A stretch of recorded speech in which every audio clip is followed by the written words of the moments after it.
ನಮಸ್ಕಾರ ರೈತ ಬಾಂಧವರೇ. ಈಗಾಗಲೇ ನನ್ನನ್ನು ಎಷ್ಟೋ ವಿಡಿಯೋಗಳಲ್ಲಿ ನೋಡಿರ್ತೀರ. ಇದು ಪುಟ್ಟಸ್ವಾಮಿ ಅಂತ ಪಡುಕೋಟೆ ಕಾವಲು HD ಕೋಟೆ ತಾಲೂಕಿನಿಂದ ಮಾತಾಡ್ತಾ ಇದ್ದೀನಿ. ಆ್ಯಪ್ನಲ್ಲಿ ಏನಿದೆ ಆ ಪ್ರಕಾರನೇ ಮಾಡ್ತಾ ಇರೋದು.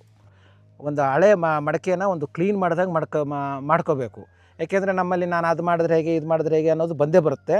ಅದನ್ನೆಲ್ಲ ಒಂದು ಬದಿಗಿಟ್ಬಿಟ್ಟು ಈ ಆ್ಯಪ್ನಲ್ಲಿ ಹೇಳಿರುವಂಥ ಪದ್ಧತಿ ಪ್ರಕಾರನೇ ಮಾಡಬೇಕು.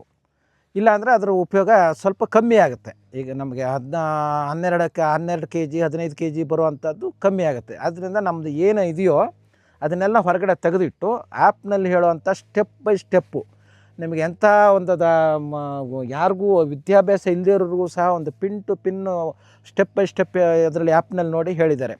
ಮೊದಲು ನಾವು ಹೇಗೆ ಮಾಡಬೇಕು, ಉಳುಮೆ ಮಾಡಿ ಡಯಾಂಚ ಮತ್ತು ಸೆಣಬನ್ನು ಹಾಕಿ ಅದು ಹೂ ಬರೋ ಟೈಮ್ಗೆ ಅದನ್ನೆಲ್ಲ ರೋಟಾವೇಟ್ರ್ ಮಾಡಿಸ್ಕೊಂಡು ಅಲ್ಲಿ ಏನು ಅಂದರೆ ಒಂದು ರೋಗ ನಿರೋಧಕ ಶಕ್ತಿ ಜಾಸ್ತಿ ಇದೆ. ಪ್ರತಿ ವರ್ಷವೂ ನಾವು ಈಗ 4-5 ವರ್ಷದ ಮಾಡ್ತಿರೋದ್ರಿಂದ ಈ ವರ್ಷ ಅಂತೂ ಭಾರಿ ಇಂಪ್ರೂವ್ಮೆಂಟ್ ಕಂಡಿದೆ. ಕಾರಣ ಏನು ಅಂದರೆ ಆ್ಯಪ್ನಲ್ಲಿ ಹೇಳಿರೋ ಪದ್ಧತಿನ ಈಗ ನಾವೇನು ಮಾಡ್ತೀವಿ, ಯಾವುದೋ ಒಂದು ನಮಗೆ ಬಂದದ್ದು ಈ ವರ್ಷ ಮರ್ತೇ ಬಿಡ್ತಿದ್ದೋ, ಆ ಥರ ಮಾಡ್ತಿದ್ದೋ, ಈ ಥರ ಇಲ್ಲ.